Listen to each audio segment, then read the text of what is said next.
आयुक्तालय कॉलेज शिक्षा राजस्थान जयपुर की ओर से प्रतियोगी परीक्षाओं के लिए चलाए जा रहे यूट्यूब चैनल ज्ञान सुधा सक्सेस साथी में आपका हार्दिक स्वागत है। मैं शिव कुमार मिश्रा, एसोसिएट प्रोफेसर इतिहास, राजकीय महाविद्यालय शाहबाद। आज प्रतियोगी परीक्षाओं की दृष्टि से हम एक टॉपिक लेंगे, सिंधु घाटी सभ्यता या हड़प्पा सभ्यता। इसमें हम विशेष रूप से तथ्यात्मक चीजों को लेंगे। सिंधु घाटी सभ्यता के बारे में बहुत कुछ लिखा गया है, लेकिन यहाँ पर प्रामाणिक और नई जानकारी आपको उपलब्ध कराई जाएगी जो आईएएस, आरएस के साथ साथ एमपीपीएससी, यूपीपीएससी और नेट, स्लेट आदि परीक्षाओं के लिए उपयोगी सिद्ध होगी। सिंधु सभ्यता की प्रमुख विशेषताएं हैं। यह नगरीय सभ्यता थी। यह इसकी समकालीन सभ्यताओं, मेसोपोटामिया की सभ्यता या मिस्र की सभ्यता की तुलना में उन्नत अवस्था की नगरीय व्यवस्था थी। यह व्यापार प्रधान सभ्यता थी। इसका व्यापार फारस, मेसोपोटामिया आदि से होता था। यह कांस्य युगीन सभ्यता थी। तांबे में टीन मिलाकर कांसा तैयार किया जाता था। यह मात्र प्रधान सभ्यता थी। सामान्यतः इसके काल निर्धारण के बारे में यह माना जाता है कि यह सभ्यता 3000 ईसा पूर्व के आसपास की थी। विभिन्न विद्वानों ने इसके बारे में अपने विभिन्न मत दिए हैं। इनको हम देखते हैं। सर जॉन मार्शल के अनुसार इसका कार्यकाल 3250 ईसा पूर्व से 2750 ईसा पूर्व है। अर्नेस्ट मेके के अनुसार 2800 ईसा पूर्व से 2500 ईसा पूर्व है। मार्टिमल व्हीलर के अनुसार 2500 ईसा पूर्व से 1500 ईसा पूर्व की यह सभ्यता थी। भारतीय पुरातत्ववेत्ता माधव स्वरूप वत्स के अनुसार इस सभ्यता का काल 3500 ईसा पूर्व से 2700 ईसा पूर्व था। विभिन्न उत्खननकर्ताओं, पुरातत्ववेत्ताओं, इतिहासकारों ने इसके काल के बारे में विभिन्न मत दिए हैं। सबसे प्रामाणिक माना जाता है कार्बन डेटिंग, यानी कि C14 के अनुसार इसका कार्यकाल 2300 ईसा पूर्व से 1750 ईसा पूर्व था। निष्कर्ष रूप में यह कहा जा सकता है कि यह सभ्यता 3000 ईसा पूर्व के आसपास की थी और इसकी परिपक्व अवस्था 2600 ईसा पूर्व है। अब हम देखते हैं कि इसका भौगोलिक विस्तार कहां तक था। यह सभ्यता उत्तर में जम्मू में चिनाब नदी के तट पर स्थित मांदा से लेकर दक्षिण में महाराष्ट्र के अहमदनगर जिले में गोदावरी की सहायक नदी प्रवरा नदी के किनारे स्थित दैमाबाद तक था। यह सभ्यता पूर्व में पश्चिमी उत्तर प्रदेश के मेरठ जिले के हिंडन नदी के किनारे स्थित आलमगीरपुर से लेकर पश्चिम में पाकिस्तान के बलूचिस्तान के मकरान तट पर स्थित सुतकानगेडोर तक फैली हुई थी। इस प्रकार यह सभ्यता 12,99,600 वर्ग किलोमीटर तक फैली हुई मानी जाती है। अब इसका विस्तार कुछ बढ़ा है। इसकी प्रारंभिक आकृति त्रिभुजाकार थी। इस प्रकार यह उत्तर से दक्षिण में लगभग 1400 किलोमीटर और पूर्व से पश्चिम में लगभग 1600 किलोमीटर तक फैली हुई थी। इसमें मुख्य रूप से पाकिस्तान के सिंध, पंजाब और बलूचिस्तान के क्षेत्र और भारत के पंजाब, हरियाणा, जम्मू कश्मीर, गुजरात, राजस्थान, पश्चिमी उत्तर प्रदेश, पश्चिमी महाराष्ट्र आदि आते हैं। यदि हम इन प्रदेशों के विशेषकर स्थान देखें तो उसमें पाकिस्तान के सिंध प्रांत में जो स्थान स्थित हैं उनमें मोहनजोदड़ो, चंदूदड़ो, जुडेर जोदड़ो, आमरी, कोटदीजी, अली मुराद आदि हैं। पाकिस्तान के ही पंजाब प्रांत में हड़प्पा, डेरा इस्माइल खान, रहमान डेरी, सराय खोला, जलीलपुर आदि हैं। पाकिस्तान के दक्षिणी बलूचिस्तान में सुतकानगेडोर, सुतकाकोह और बलाकोट है। पाकिस्तान के अलावा भारत में प्रमुख रूप से यह सभ्यता फैली हुई थी। भारत के पंजाब में प्रमुख स्थल है रोपड़, संघोल, कोटला, निहंग। हरियाणा में सिंधु सभ्यता के प्रमुख स्थल है बनावली, राखीगढ़ी, मिताथल और एक नया स्थान जो खुदाई में मिला है वो है कुड़ाल। इसके अलावा राजस्थान में कालीबंगा, पीलीबंगा, गुजरात में लोथल, रंगपुर, देसलपुर, सुरकोतड़ा, रोजड़ी, कुंतासी, मालवण, धोलावीरा। धोलावीरा, मालवण नए स्थान है, कुंतासी नए स्थान है जहां से नए नए प्रमाण मिले हैं। महाराष्ट्र में दैमाबाद, जम्मू कश्मीर में मांडा, उत्तर प्रदेश में आलमगीरपुर, हुलास और मंडी। अब हम इसकी उत्पत्ति की बात करते हैं। इसकी उत्पत्ति के बारे में विभिन्न विद्वानों ने विभिन्न मत दिया है, लेकिन आधुनिक उत्खनन से मिली सामग्री के आधार पर पुरातत्ववेत्ता कुछ निष्कर्ष पर पहुंचे हैं। पहले हम देखते हैं कि विभिन्न विद्वानों ने इसकी उत्पत्ति के बारे में क्या क्या मत दिया है। कुछ विद्वानों का मानना है, विशेषकर पश्चिमी विद्वानों का मानना है कि यह सभ्यता, सिंधु घाटी सभ्यता, मेसोपोटामिया की सुमेरियन सभ्यता से उत्पन्न मानी जाती है। इसकी उत्पत्ति सुमेरियन सभ्यता से हुई है, ऐसा मानने वाले विद्वानों में sir John Marshall, sir Gordon Childe, Mortimer Wheeler आदि हैं।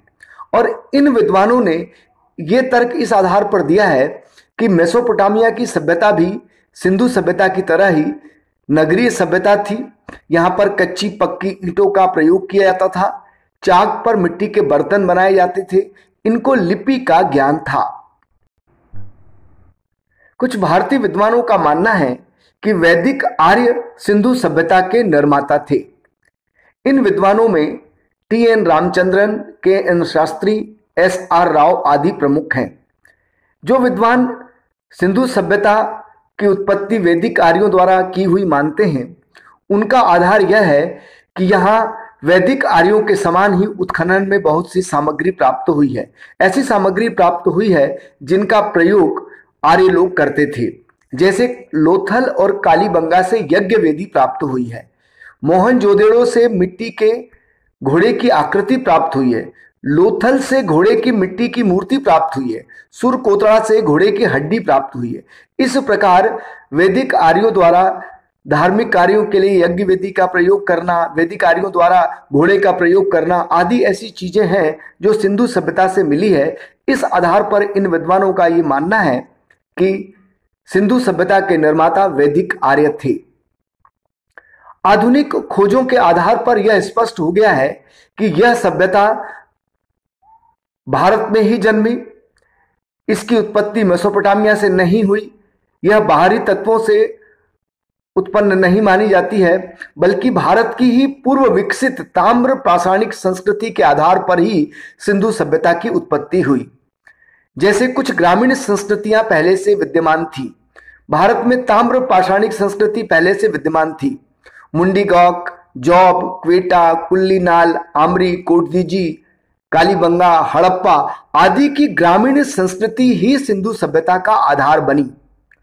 कुछ पाश्चात्य विद्वानों ने भी इस मत का समर्थन किया है, जैसे Stuart Piggott, Fairservis, J F. Dales आदि का मानना है कि कोटदीजी, कालीबंगा और बनावली से हड़प्पा पूर्व के प्रमाण मिले हैं और विशेषकर चंदूदड़ो से हड़प्पा पूर्व संस्कृति की जो अवशेष मिले हैं, झूकर संस्कृति और झांगर संस्कृति के अवशेष मिले हैं, ये ग्रामीण संस्कृति थी। यही सिंधु सभ्यता का आधार बनी। तो कुल मिलाकर सिंधु सभ्यता के जो क्षेत्र हैं वहां से सिंधु सभ्यता के पूर्व के भी प्रमाण मिले हैं। इस आधार पर यह माना गया है कि इस सभ्यता की उत्पत्ति भारतीय उपमहाद्वीप में ही हुई है और इस सभ्यता को पाकिस्तान के सिंध, भारत के हरियाणा और राजस्थान के क्षेत्रों में जो ग्रामीण संस्कृति फैली, इसी ने इस सभ्यता को आधार प्रदान किया। सिंधु सभ्यता की खुदाई में मुख्य रूप से 4 प्रजातियां मिली हैं: प्रोटो ऑस्ट्रेलियाड, भूमध्य सागरी, मंगोलियन और अल्पाइन। इनमें मोहनजोदड़ो के अधिकांश निवासी भूमध्य सागरीय थे।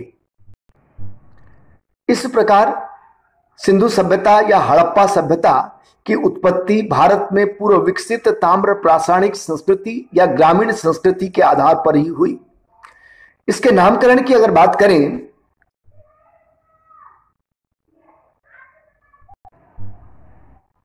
सबसे पहले चार्ल्स मेसन नाम के व्यक्ति ने 1826 ईस्वी में हड़प्पा के खंडहरों के बारे में लोगों को बताया। उस समय बाद में जब पुरातत्व विभाग के director general sir John martial बने तो उनके नेतृत्व में सिंधु घाटी सभ्यता या हड़प्पा सभ्यता की खुदाई का कार्य प्रारंभ हुआ। सबसे पहले 1921 ईस्वी में दयाराम साहनी के नेतृत्व में हड़प्पा में उत्खनन का कार्य शुरू हुआ। इसके एक वर्ष बाद 1922 ईस्वी में राखालदास बनर्जी के नेतृत्व में मोहनजोदड़ो में उत्खनन का कार्य प्रारंभ हुआ। अधिकांश प्रारंभिक स्थल मोहनजोदड़ो, जुदेड़जोदड़ो, चंदूदड़ो, कोटदीजी, आमरी आदि सिंधु नदी के किनारे मिले थे, इसलिए इसका नाम सिंधु सभ्यता या सिंधु घाटी सभ्यता पड़ा। सबसे पहले सर जॉन मार्शल ने इसका नाम सिंधु सभ्यता दिया, किंतु बाद की खुदाई में इस सभ्यता के अवशेष अन्य नदियों के किनारे मिलने लगे, जैसे लोथल भोगवा नदी के किनारे, मांडा चिनाब नदी के किनारे, आलमगीरपुर हिंडन नदी के किनारे। इसलिए इसका नाम सिंधु सभ्यता उचित प्रतीत नहीं हुआ। इसलिए इतिहासकारों ने सबसे पहले के उत्खनित स्थान हड़प्पा के नाम पर इस सभ्यता का नाम हड़प्पा सभ्यता रख दिया। भारत में विशेषकर आजादी के बाद अधिकांश स्थल सिंधु के अतिरिक्त सरस्वती एवं इसकी सहायक नदियों के किनारे मिले। इसके अधिकांश स्थल भारत में सिंधु, घग्गर, ध्वजदसी आदि नदी के किनारे मिले, इसलिए विद्वानों ने इसे सरस्वती सभ्यता का नाम भी दिया। यह सभ्यता तीनों नाम से जानी गई: सिंधु सभ्यता, हड़प्पा सभ्यता, सिंधु सरस्वती सभ्यता। इतिहासकारों ने इसका सही नाम हड़प्पा सभ्यता रखा क्योंकि सबसे पहले इसी स्थान पर खुदाई हुई, किंतु सिंधु सरस्वती सभ्यता वर्तमान में ज्यादा प्रासंगिक प्रतीत होता है।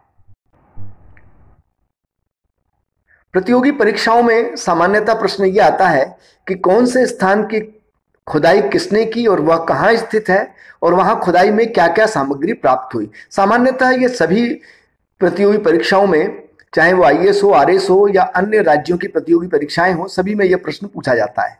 इसमें हम देखेंगे प्रसिद्ध स्थान कौन से हैं, उसके उत्खननकर्ता कौन से हैं और वहां कौन सी सामग्री उत्खनन में प्रमुख रूप से प्राप्त हुई है।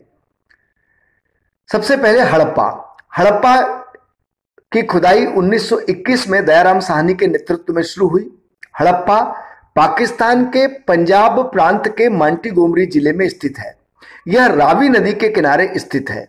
यहाँ के प्रमुख स्थान जो खुदाई में मिले हैं, प्रमुख स्थल खुदाई में मिले हैं, जो प्रमाण मिले हैं, उनमें एक तो श्रमिक आवास मिला है, जिससे पता चलता है कि यहाँ श्रमिक वर्ग का अस्तित्व था। छोटे छोटे कमरे मिले हैं। दूसरा, अन्नागारों की 2 पंक्तियां मिली हैं और 6 अन्नागार इनमें हैं। एक पीतल का इक्का मिला है, एक समाधि R37 मिली है। इसी प्रकार हड़प्पा से एक मुहर मिली है जिसमें स्त्री के गर्भ से एक पौधा निकलता हुआ दिखाई दे रहा है, जो उर्वरता की देवी मानी गई है। मोहनजोदड़ो। सिंधु सभ्यता का एक प्रमुख क्षेत्र है मोहनजोदड़ो। मोहनजोदड़ो का अर्थ है मृतकों का टीला। यहाँ की खुदाई में इस स्थान पर मृतकों के बहुत सारे अवशेष मिले हैं, उनके कंकाल मिले, इसलिए इसका नाम रख दिया गया मृतकों का टीला यानी मोहनजोदड़ो। मोहनजोदड़ो पाकिस्तान के सिंध प्रांत के लरकाना जिले में सिंधु नदी के तट पर स्थित है। 1922 में राखालदास बनर्जी के नेतृत्व में इसके उत्खनन का कार्य प्रारंभ हुआ। यहाँ के उत्खनन में जो प्रमुख सामग्री प्राप्त हुई है उसमें सबसे महत्वपूर्ण है वृहत स्नानागार। एक ऐसा स्नानागार जो बहुत बड़ा था और जो 39 फीट गुणा 23 फीट गुणा 8 फीट की साइज में था। यह स्नानागार इतिहासकारों का मानना है कि धार्मिक प्रयोग में लाया जाता था। इस स्नानागार के पास छोटे छोटे कमरे थे, बगल में एक कुआं था जहां से इसमें पानी भरा जाता था और यहां से गंदा पानी निकालने की भी व्यवस्था थी। इसकी जुड़ाई में जिप्सम का काम है, बिटुमिन का लेप लगाया गया है। यह इतना अद्भुत है कि पुरातत्ववेत्ता सर जॉन मार्शल ने इसे विश्व का एक आश्चर्यजनक निर्माण कहा है। मोहनजोदड़ो की खुदाई में एक विशाल अन्नागार मिला है। मोहनजोदड़ो की सबसे बड़ी इमारत भी यह अन्नागार ही है। इसके अतिरिक्त यहाँ पर अन्य सामग्री भी मिली है, जिस आधार पर यहाँ की राजनीतिक, सामाजिक, आर्थिक, धार्मिक स्थिति के बारे में जानकारी प्राप्त होती है। यहाँ पुरोहित का आवास मिला है, पुजारी का धड़ मिला है। पुजारी के धड़ में एक बाएं कंधे की ओर कपड़ा डाला हुआ है। एक सभा भवन मिला है, महाविद्यालय भवन मिला है। सभा भवन में स्तंभ लगे हुए हैं। स्तंभों वाला भवन बाद में मौर्य काल की विशेषता बन गई थी। यहाँ एक ठीकरे पर, बर्तन के ठीकरे पर सूती कपड़ा मिला है। यहाँ कांसे की नर्तकी मिली है। इसका मतलब उस समय उद्योग और शिल्प बहुत उन्नत अवस्था में था। एक पशुपति की मुहर मिली है। इस मुहर की विशेषता यह है, मोहनजोदड़ो से प्राप्त पशुपति की मुहर की विशेषता यह है कि इस मुहर में एक पुरुष योगी की मुद्रा में बैठा हुआ है, जिसके दाईं ओर बाघ और हाथी है, बाई और गेंडा और भैंसा है। इसमें हिरण भी है। इसके सिर पर त्रिशूल जैसी आकृति बनी हुई है। इससे यह प्रतीत होता है कि यह पशुओं का स्वामी पशुपति है। पशुपति शिव की मुहर है। इससे पता चलता है कि उस समय पशुपति की मान्यता थी, पशुपति के रूप में शिव की मान्यता थी। चंदूदड़ो की खोज 1931 में एन.जी. मजूमदार के नेतृत्व में हुई। इसका उत्खनन का कार्य एन.जी. मजूमदार के नेतृत्व में शुरू हुआ। यहां विशेषता यह है कि यह हड़प्पा सभ्यता या सिंधु सभ्यता के अतिरिक्त प्राक हड़प्पा सभ्यता या हड़प्पा सभ्यता के पूर्व के भी यहां से प्रमाण मिले हैं। यह पाकिस्तान में सिंधु नदी के किनारे स्थित है। यहां की विशेषता यह है कि यहां किलेबंदी नहीं है। सभी नगरों में सामान्यतः किलेबंदी की गई है, लेकिन यहां किलेबंदी के साक्ष्य नहीं मिले हैं। यहां मनके बनाने का कारखाना मिला है। यहां सौंदर्य प्रसाधन के लिए प्रयोग में ली जाने वाली लिपस्टिक के भी प्रमाण मिले हैं। सिंध में एक अन्य स्थान था कोटदीजी। यह भी पाकिस्तान के सिंध प्रांत में सिंधु नदी के तट पर स्थित है। इसकी खोज सबसे पहले धुर्य ने 1935 ईस्वी में की। 1955 में फजल अहमद के नेतृत्व में फिर इसका उत्खनन का कार्य प्रारंभ हुआ। यहां भी प्राक सिंधु सभ्यता एवं सिंधु सभ्यता दोनों स्तर के प्रमाण मिले हैं। यहाँ की प्रमुख विशेषता यह है कि यहाँ एक पत्थर की चक्की मिली है और एक कांसे की अंगूठी प्राप्त हुई है। एक अन्य स्थान सिंध में था अल्लादीनो। 1982 में फेयर सर्विस के नेतृत्व में इसका उत्खनन का कार्य प्रारंभ हुआ। यह पाकिस्तान में सिंधु तथा अरब सागर के संगम पर स्थित था। यह एक प्रमुख बंदरगाह था। पाकिस्तान के उत्खनित अन्य स्थानों में सुतकानगेडोर एक स्थान है। सुतकानगेडोर 1927 ईस्वी में आर.एन. स्टाइन के नेतृत्व में इसके उत्खनन का कार्य शुरू हुआ। यह पाकिस्तान में मकरान तट पर दाश्क नदी के किनारे स्थित है। यह सिंधु सभ्यता का सबसे पश्चिमी स्थान है। बालाकोट, इसके उत्खनन का कार्य 1979 में शुरू हुआ। यह पाकिस्तान में विदार नदी के तट पर स्थित है। यह एक प्रमुख बंदरगाह था। यहां पर सीप उद्योग के प्रमाण मिले हैं। मांडा के उत्खनन का कार्य 1982 ईस्वी में जेपी जोशी के नेतृत्व में शुरू हुआ। यह जम्मू में चिनाब नदी के किनारे स्थित है और यह सिंधु सभ्यता का सबसे उत्तरी क्षेत्र है, उत्तरी बिंदु है। भारत में हरियाणा की बात करें तो सबसे पहले बनावली हरियाणा के हिसार जिले में स्थित है। 1973 में आर.एस. बिष्ट के नेतृत्व में विशेष रूप से इसके उत्खनन का कार्य प्रारंभ हुआ। यहां एक मिट्टी का हल मिला है।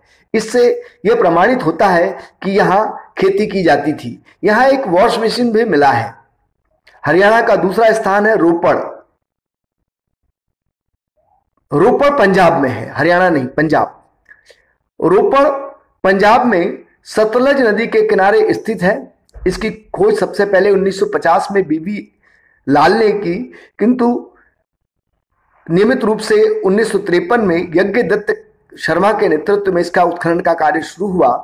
रोपड़ को रूपनगर भी कहा जाता है।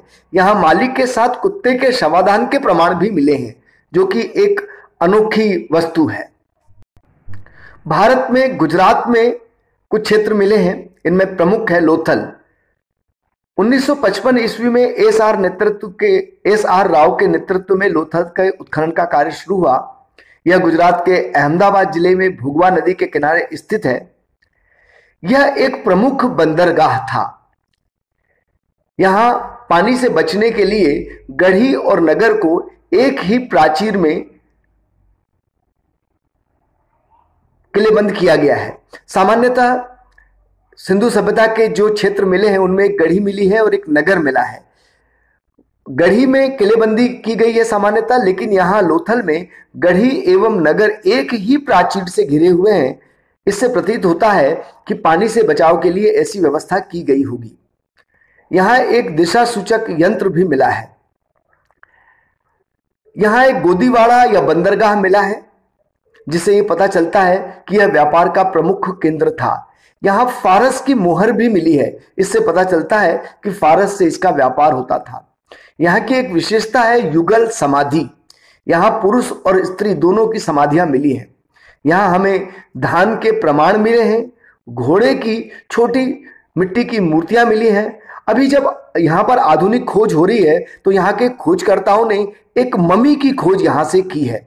इससे यह स्पष्ट होता है कि इसका मिस्र से कोई संबंध रहा था। यहां पंचतंत्र की चालाक लोमड़ी का चित्र मिला है। यहां एक मुहर पर गुरिल्ला का चित्र भी मिला है। यह एक अनोखी खोज है। गुजरात में एक प्रमुख स्थल है सुरकोतड़ा। 1964 में जगपति जोशी के नेतृत्व में सुरकोतड़ा के उत्खनन का कार्य शुरू हुआ। यह गुजरात के कच्छ जिले में है। अन्य नगरों के विपरीत यहां दो दुर्गीकृत भागों में नगर विभाजित है। यहां की विशेषता यह है कि यहां कलश शवाधान मिला है। यहां घोड़े की हड्डी मिली है। वर्तमान में जो एक स्थल है जहां खुदाई हो रही है वो है धोलावीरा। 1967-68 में जगपति जोशी के नेतृत्व में सबसे पहले यहां उत्खनन का कार्य प्रारंभ हुआ। 1990 में आर.एस. विष्ट के नेतृत्व में प्रमुख रूप से उत्खनन का कार्य हुआ। यह गुजरात में कच्छ जिले में स्थित है। यहां की एक प्रमुख विशेषता है कि सिंधु सभ्यता के अन्य नगर सामान्यतः दो भागों में विभाजित है, दुर्ग और नगर, लेकिन यह धौलावीरा 3 भाग में विभाजित है। पहला दुर्ग, दूसरा मध्यम नगर और तीसरा निचला शहर। यहां की विशेषता यह भी है कि यहां पॉलिशदार श्वेत पाषाण खंड मिला है। यहां जल निकास की उत्तम व्यवस्था थी। यहां सिंचाई के लिए कुछ प्रबंध दिखाई देते हैं। यहां एक विशाल स्टेडियम भी मिला है। सिंधु सभ्यता या हड़प्पा सभ्यता का एक प्रमुख स्थल है कालीबंगा। कालीबंगा का अर्थ है काले रंग की चूड़ियां। यहां की खुदाई में काले रंग की चूड़ियां अधिक मिली है, इसलिए इसका नाम पड़ गया कालीबंगा। इसकी खुदाई सबसे पहले 1953 में ए घोष के नेतृत्व में शुरू हुई और बाद में लाल एवं थापर के नेतृत्व में इसके उत्खनन का कार्य किया गया। यह राजस्थान के हनुमानगढ़ जिले में घग्गर नदी के किनारे स्थित है। यहां की विशेषता यह है कि यहां बेलनाकार तंदूर और बेलनाकार मोहर मिली है। यहां एक यज्ञ वेदी और हवन कुंड भी मिला है, जिससे यहां की धार्मिक स्थिति के बारे में जानकारी मिलती है। यहां तांबे की चूड़ियां मिली हैं, तांबे के मनके मिले हैं, मिट्टी की बच्चों की खिलौना गाड़ी मिली है। यहां की खास बात यह है कि यहां अलंकृत फर्श है। यहां अलंकृत ईंट के प्रमाण मिले हैं। यहां भूकंप के साक्ष्य मिले हैं। यहां शल्य क्रिया के साक्ष्य मिले हैं। खोपड़ी एक मिली है, जिससे पता चलता है कि यहां शल्य क्रिया की जाती थी। यहां की विशेषता यह है कि यहां हड़प्पा सभ्यता के प्रमाण तो मिले ही मिले हैं, प्राक हड़प्पा सभ्यता के भी प्रमाण मिले हैं। हड़प्पा सभ्यता के पहले के जुते हुए खेत के निशान यहां से मिले हैं। इसका मतलब यह सभ्यता पाक हड़प्पा सभ्यता से ही चली आ रही थी। कालीबंगा के अलावा पीलीबंगा भी हनुमानगढ़ जिले का एक प्रमुख स्थल है।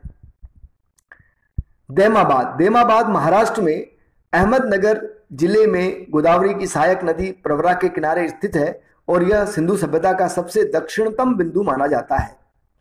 उत्तर प्रदेश की अगर बात करें तो उत्तर प्रदेश में प्रमुख स्थल है हुलास। यह उत्तर प्रदेश के सहारनपुर जिले में स्थित है।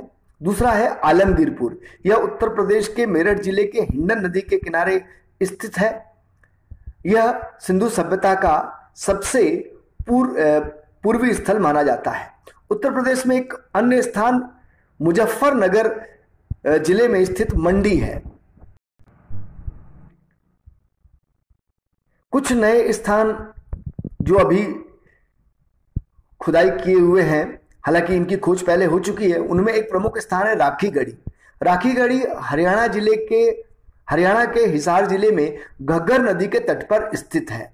यह एक विशाल नगर था। इसका उत्खनन का कार्य मुख्य रूप से 1969 में सूरजभान ने किया। अभी वर्तमान में 2020 में बड़े पैमाने पर इसकी खुदाई का काम चल रहा है।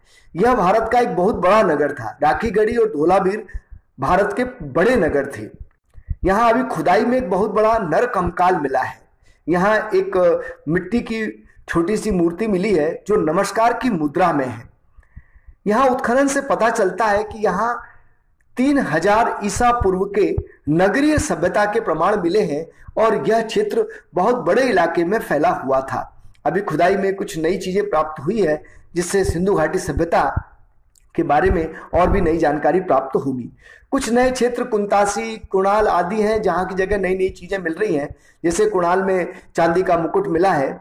इन चीजों से भी सिंधु सभ्यता के बारे में नए सिरे से कुछ बातें कहने का प्रमाण मिलेगा।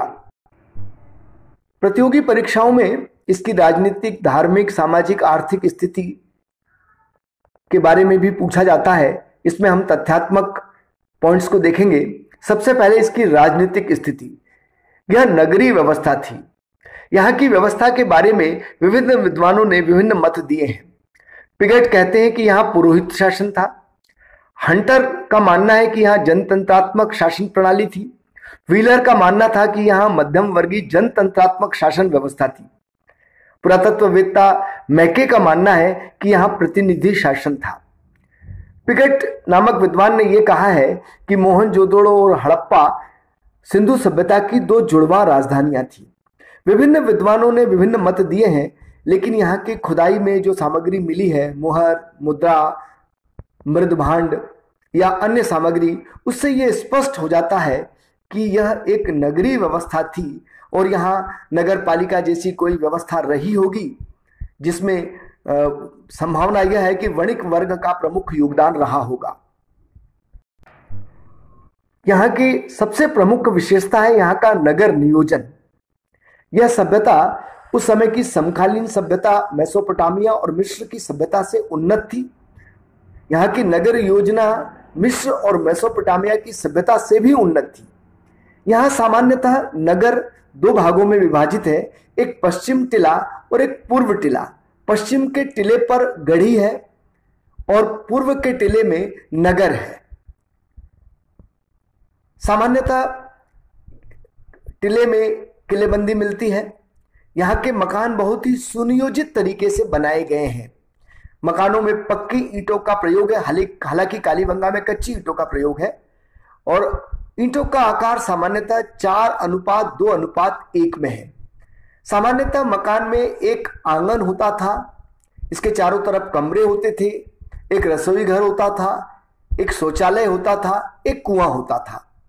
सड़कें सड़क पर न खुलती हुई साइड में खुलती थी, बगल में खुलती थी। मकान 2 मंजिला थे, लकड़ी की छत थी, रोशनी की उचित व्यवस्था थी। यहाँ की जो सड़कें हैं वो जाल पद्धति के अनुसार बनी हुई थी, एक दूसरे को समकोण पर काटती थी। सड़कें ईंटों को कूटकर बनाई गई थी। सड़कों के किनारे नालियां थी जो ईंट और पत्थरों से ढकी हुई थी। बीच बीच में गड्ढे थे जो कचरा रोकने के काम आते थे।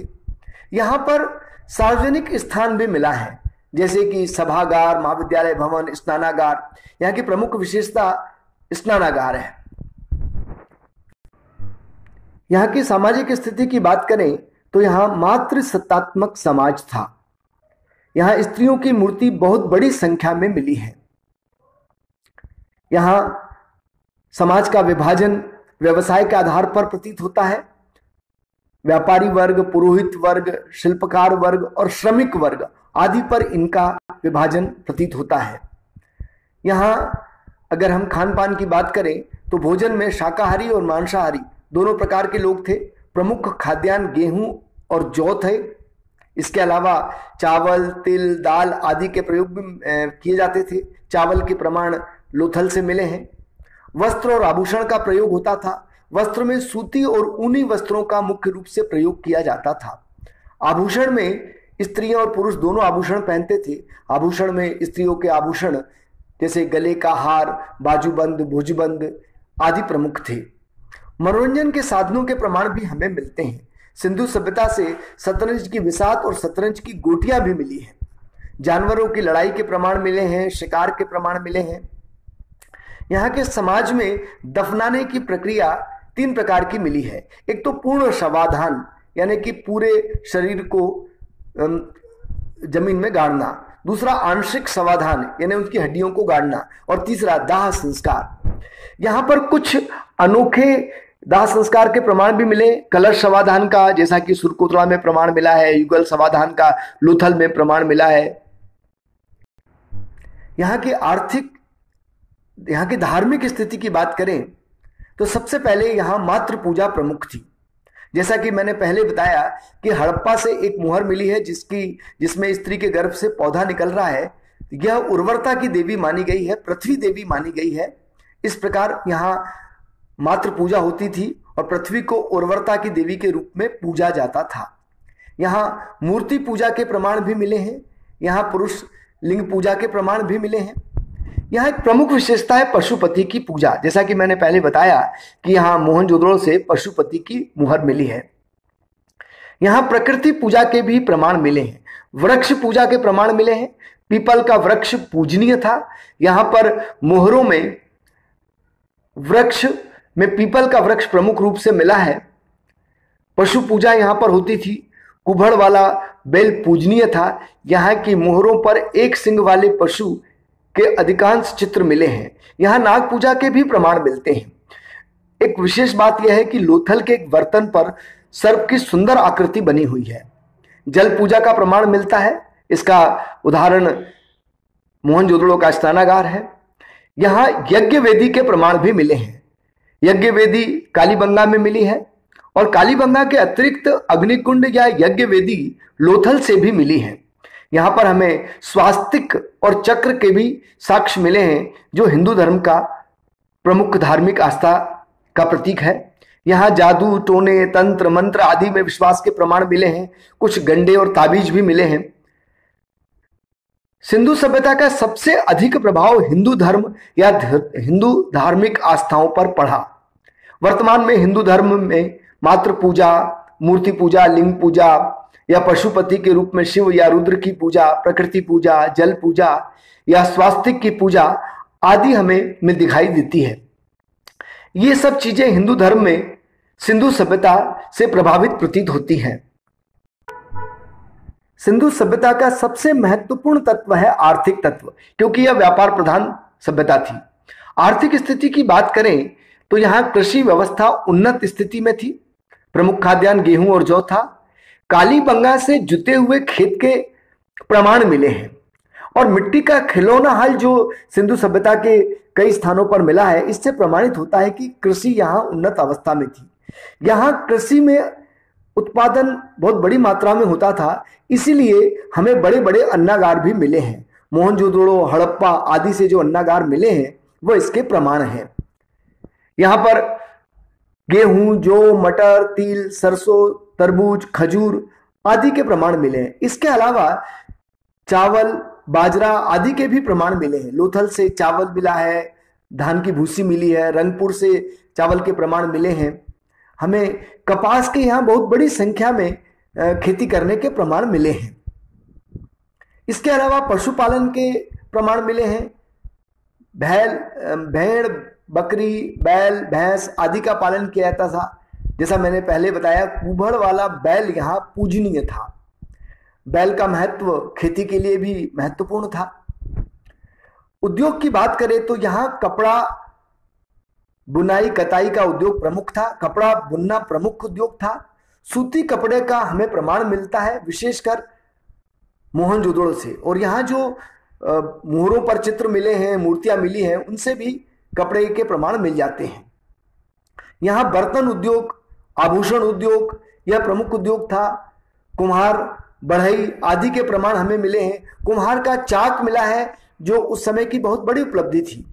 यहाँ पर इनके अतिरिक्त बालाकोट से सीप उद्योग मिलना, चंदूदोड़ो से मनका उद्योग मिलना, यह एक महत्वपूर्ण बात है। यहाँ का व्यापार उन्नत अवस्था में था। सिंधु सभ्यता की सबसे प्रमुख विशेषता थी इसका व्यापार। यह व्यापार प्रधान सभ्यता थी। इसका व्यापार मेसोपोटामिया, फारस, मध्य एशिया से होता था। क्रीट, सुमेर, मिस्र आदि से जो इसके व्यापार के प्रमाण मिले हैं, यह इसकी उन्नत आर्थिक स्थिति के बारे में बताता है। मेसोपोटामिया से व्यापार का लिखित प्रमाण भी मिला है। मेसोपोटामिया में प्रवेश के लिए एक बंदरगाह था, उसका नाम था उर। मेसोपोटामिया के जो लेख मिले हैं, उस लेख से मेसोपोटामिया के सिंधु प्रदेश से व्यापार के प्रमाण मिलते हैं। मेसोपोटामिया के अभिलेख में मेलुहा का जिक्र हुआ है। मेलुहा का तादात्म्य सिंधु प्रदेश से किया जाता है। मेसोपोटामिया और मेलुहा अर्थात सिंधु क्षेत्र के बीच व्यापार का प्रमाण जो मिला है, इस व्यापार में दिलमुन और माकन मध्यस्थ का काम करते थे। दिलमुन की पहचान बहरीन द्वीप से और माकन की पहचान मकरान तट से की गई है। और इस प्रकार उस समय भारत के यानी मेलुहा के सिंधु क्षेत्र के व्यापारी मेसोपोटामिया के उर बंदरगाह तक जाते थे। दिलमुन और माकन इनके बीच के मध्यस्थ केंद्र थे। व्यापार के हमें कई प्रमाण भी मिले हैं, जैसे कि फारस से एक फारस में भी भारत के प्रमाण मिले और भारत में भी फारस के प्रमाण मिले हैं। जैसे कि लोथल से फारस की मुहर मिली है और लोथल में ही एक बड़े बंदरगाह का मिलना इस बात का प्रमाण है। एक सुमेरियन तरह की नाव का चित्र, सुमेरियन ढंग की नाव का चित्र एक मुहर पर मिला है। वह मुहर मोहनजोदड़ो से मिली है। इससे भी सुमेरियन सभ्यता से सिंधु सभ्यता के व्यापार के प्रमाण मिलते हैं। यहाँ के अगर आयात निर्यात की बात करें तो आयातित चीजों में मुख्य रूप से टीन मध्य एशिया से आता था। चांदी ईरान और अफगानिस्तान से सिंधु क्षेत्र में आती थी। लाजवर्ड मणि बदख्शा से आता था। फिरोजा ईरान से आता था। भारत में कुछ चीजें निर्यात होती थी, जैसे कि हाथी दांत की वस्तुएं, विभिन्न प्रकार की लकड़ियां, मोर, खजूर, इमारती लकड़ियां, विशेष रूप से कीमती पत्थर, सूती कपड़ा आदि। मेसोपोटामिया, मिस्र और क्रीट से हड़प्पा के बहुत ही अच्छे व्यापारिक संबंध थे। और मेसोपोटामिया का जो सारगोन शासकों का युग था, उस युग से सिंधु प्रदेश का व्यापारिक संबंध था। मेसोपोटामिया का सारगोन युग 2400 ईसा पूर्व से 1750 ईसा पूर्व माना जाता है। और इस प्रकार अगर मेसोपोटामिया के अभिलेख में सिंधु प्रदेश यानी मेलुहा का उल्लेख है, यह प्रमाणित करता है कि उस समय सिंधु सभ्यता के व्यापारिक उन्नति थी और इसका काल जो है वो 2400 ईसा पूर्व से 1750 ईसा पूर्व था। हमें कुछ चीजें ऐसी भी मिलती हैं जो नई खोजों में आई हैं, जैसे कि पूर्वी अफ्रीका के समुद्र तटीय स्थलों से ऐसे बहुमूल्य पत्थर मिले हैं जो भारतीय हैं। बहुमूल्य पत्थरों के बने हुए भारतीय मनके यहां से मिले हैं। इसके अलावा सीरिया के हमा से एक मुहर मिली है जिसपे एक सिंग वाले बैल हैं। तो पूर्वी अफ्रीका, सीरिया, मेसोपोटामिया आदि क्षेत्रों से हमें जो सिंधु क्षेत्र के समान प्रमाण मिले हैं, सिंधु क्षेत्र की तरह के प्रमाण मिले हैं, उनसे यह प्रमाणित होता है कि सिंधु सभ्यता के इन क्षेत्रों से व्यापारिक संबंध थे। भारत में सिंधु क्षेत्र में व्यापार और उद्योग उन्नत इससे भी पता चलता है कि यहाँ तोल की इकाई बड़ी निश्चित मात्रा में थी। तोल की इकाई 16 के अनुपात में थी, जैसे 16, 64, 160, 320 और 640। यहाँ नाप के लिए पैमाना मिला है। नाप तोल की उन्नत अवस्था की जानकारी प्राप्त होती है। बटखरे मिले हैं।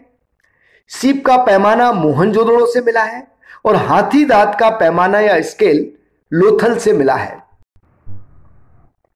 सिंधु सभ्यता की कला एवं स्थापत्य बहुत उन्नत अवस्था में थी। इसने बाद के मौर्य काल को भी प्रभावित किया। यहाँ पाषाण की मूर्तियां मिली है। इसमें पुजारी की मूर्ति प्रमुख है जो मोहनजोदड़ो से मिली है। पुजारी का धड़ जो मोहनजोदड़ो से मिला है वो महत्वपूर्ण है। यहाँ धातु की मूर्तियां भी मिली हैं। तांबे और कांसे की मूर्तियां भी मिली है। कांसे की नर्तकी मोहनजोदड़ो से मिली है। यह उस समय की तकनीक की उन्नत अवस्था को बताता है। एक प्रमुख बात यह है कि यहाँ बैल का ताम्र मूर्ति मिली है। बैल की ताम्र मूर्ति कालीबंगा से मिली है जो बैल खेती के कार्य में आता था। यहाँ मिट्टी की बहुत ही सुंदर कलाकृतियां मिली हैं। यहाँ मिट्टी की मूर्तियों में, जैसे मैंने बताया आपको, मिट्टी की मूर्तियों में एक नमस्कार की मूर्ति मिली है अभी वर्तमान में, जो राखीगढ़ी से मिली है। यहाँ मुहरे या सिल मिली हैं। अधिकांश मुहरे सिलखड़ी की हैं और अधिकांश वर्गाकार या चौकोर हैं और अधिकांश मुहरों पर एक सिंग वाले पशु का अंकन मिला है। दो सिंग ना होकर एक सिंग वाले पशु का अंकन मिला है। यहाँ के मुहरों पर सुंदर चित्र है जिससे यहाँ की सामाजिक, आर्थिक, धार्मिक स्थिति के बारे में जानकारी मिलती है। जैसा कि मैंने पहले बताया कि नाव का चित्र वाली मुहर फारस से मिली है। पशुपति की मुहर मोहनजोदड़ो से मिली है। जैसा कि चित्र में बताया गया है, इस चित्र में एक पुरुष योगी की मुद्रा पर है। ऊपर त्रिशूल की आकृति बनी हुई आप देख रहे हैं और इसके आसपास पशुओं की आकृति बनी हुई है जैसा कि आप इस चित्र में देख रहे हैं। यहाँ के जो मिट्टी के बर्तन हैं वो मुख्यतः लाल रंग के हैं। लाल और गुलाबी मृदभांड है और कुछ को लाल रंग से पोतकर उस पर काली रेखाओं का चित्रण किया गया है। यहाँ आभूषण बहुत ही सुंदर बनाए गए हैं। मनके का कारखाना जैसा कि चंद्रदुड़ो में मिला है, बहुत ही सुंदर मनके यहाँ से मिले हैं। यहाँ की लिपि बहुत अच्छी थी। यहाँ की लिपि हालांकि पढ़ी नहीं गई है। यहाँ की लिपि चित्रात्मक थी, भाव चित्रात्मक थी, जो दाएं से लिखकर दाएं से बाएं की ओर लिखी जाती थी। इस प्रकार हम देखते हैं कि इतनी उन्नत नगरीय व्यवस्था, समकालीन सभ्यताओं से भी उन्नत नगरीय व्यवस्था, आर्थिक रूप से संपन्न व्यवस्था, व्यापार प्रधान सभ्यता का पतन कैसे हो गया। प्रतियोगी परीक्षाओं में सामान्यतः इसके पतन के कारण किन किन विद्वानों ने क्या क्या दिए हैं इसके बारे में पूछा जाता है, इसलिए हम इस पर चर्चा करेंगे। सबसे पहले तो विभिन्न विद्वानों ने इसके बारे में क्या क्या मत दिए हैं इसके बारे में हम देखते हैं। जैसे कि कुछ विद्वानों का मानना है कि सिंधु सभ्यता का पतन बाढ़ के कारण हुआ। बाढ़ के कारण पतन मानने वालों में जॉन मार्शल और मेके प्रमुख हैं। इन्होंने कहा कि मोहनजोदड़ो एवं चंदूदड़ो से हमें बाढ़ के प्रमाण मिलते हैं। जैसे मोहनजोदड़ो की खुदाई में 7 स्तर पर नगर के बसे होने के प्रमाण मिले हैं। यह सत्य है कि मोहनजोदड़ो और चंदूदड़ो से यह प्रमाण मिले हैं कि यह नगर बाढ़ के कारण नष्ट हुए, लेकिन अन्य स्थान बाढ़ के कारण नष्ट हुए हों ऐसे प्रमाण स्पष्ट दिखाई नहीं देते। दूसरा, कुछ विद्वानों का मानना है कि सिंधु सभ्यता या हड़प्पा सभ्यता या सिंधु सरस्वती सभ्यता का पतन बाह्य आक्रमण से हुआ। बाह्य आक्रमण का तर्क देने वाले विद्वान गार्डन चाइल्ड और मार्टिमर व्हीलर प्रमुख हैं। मोहनजोदड़ो से एक स्थान पर विभिन्न कंकाल मिले हैं जो अलग अलग प्रजातियों के हैं और यहाँ पर कुछ धारदार, उनकी हड्डियों पर धारदार हथियार के प्रमाण मिले हैं। इस आधार पर विद्वानों का मानना है कि बाह्य आक्रमण हुआ था और यहाँ पर यह सभ्यता नष्ट हो गई। लेकिन यहाँ पर नरसंहार के या एक जगह ढेर सारे कंकाल मिलने के प्रमाण मोहनजोदड़ो से ही मिलते हैं, अन्य स्थानों से ऐसे कोई प्रमाण नहीं मिलते। एक प्रमुख कारण माना गया जलवायु परिवर्तन। आर.एन. Stein, AN. घोष आदि विद्वानों का मानना है कि सिंधु सभ्यता का पतन जलवायु परिवर्तन के कारण हुआ। यहाँ की जल सूखा पड़ गया, यहाँ अकाल हो गया, पानी की कमी हो गई, यह भी एक कारण हो सकता है। कुछ विद्वानों का मानना है कि भूतात्विक परिवर्तन भी सिंधु सभ्यता के पतन का कारण था। इसको मानने वाले प्रमुख विद्वान हैं M.R. साहनी। इसके अतिरिक्त विद्वानों का मानना है कि नदियों ने मार्ग परिवर्तन किया, इस कारण भी सिंधु सभ्यता का पतन हुआ। माधव स्वरूप वत्स का मानना है कि हड़प्पा का विनाश रावी नदी के परिवर्तन के कारण हुआ। G.F. डेल्स का मानना है कि कालीबंगा का विनाश घग्गर नदी व उसकी सहायक नदियों के मार्ग परिवर्तन के कारण हुआ। हालांकि यह परिवर्तन हमको प्रमाण मिलता है कि हड़प्पा, कालीबंगा आदि कई स्थान और भारत के विशेषकर स्थान यानी कालीबंगा और अन्य स्थान जो घग्गर, दसदसी या सरस्वती नदी के किनारे थे, इन नदियों का मार्ग परिवर्तन हो गया और कुछ इनकी सहायक नदियां सूख गई। इसलिए इनके किनारे जो नगर बसे हुए थे वो नगर नष्ट हो गए। लेकिन ऐसे प्रमाण हर जगह नहीं मिलते। कुछ विद्वानों का मानना है कि मलेरिया महामारी आदि के कारण इस सभ्यता का नष्ट हुआ। इसमें KUR कैनेडी का मानना है, लेकिन इसके प्रमाण भी हमें हर जगह नहीं मिलते। रूसी विद्वान M दिमित्रेव का मानना है कि भौतिक रासायनिक विस्फोट के कारण यह सभ्यता नष्ट हुई। इस प्रकार विभिन्न विद्वानों ने विभिन्न प्रमाण दिए हैं। जैसे कुछ विद्वान मानते हैं कि भूकंप के कारण यह सभ्यता नष्ट हुई। इसके प्रमाण कालीबंगा से भी मिले हैं, लेकिन अन्य स्थानों से ऐसे प्रमाण नहीं मिले। इस प्रकार विभिन्न विद्वानों के मत के बाद यदि हम निष्कर्ष रूप में देखें तो इसके पतन के विभिन्न स्थानों पर विभिन्न कारण थे और विभिन्न समय में विभिन्न नगर नष्ट हुए। कुछ नगर नदियों के मार्ग परिवर्तन करने के कारण, नदियों के सूखने के कारण हुए, जैसा कि हमें प्रमाण मिलता है कि सरस्वती, घग्गर, दसदसी आदि नदियों का मार्ग बदला, ये नदियां सूख गई। अभी हमें उपग्रहों से पता चलता है कि यह नदियां उस समय बहती थी, अंदर प्रवाहित अभी भी हो रही हैं। इसलिए कुछ नदियों के सूखने के कारण, मार्ग परिवर्तन के कारण कुछ स्थलों का पतन हुआ, कुछ बाढ़ के कारण भी नगर नष्ट हुए होंगे, किंतु विभिन्न स्थानों पर पतन के विभिन्न कारण माने जा सकते हैं। वर्तमान शोध से यह प्रमाणित हो गया है कि यह सभ्यता बाह्य आक्रमण के कारण या आर्यों के आक्रमण के कारण नहीं हुई। अब तो आर्य आक्रमण की थ्योरी को ही नकार दिया गया है। इस प्रकार इसके पतन के विभिन्न स्थानों पर विभिन्न कारण माने जाते हैं।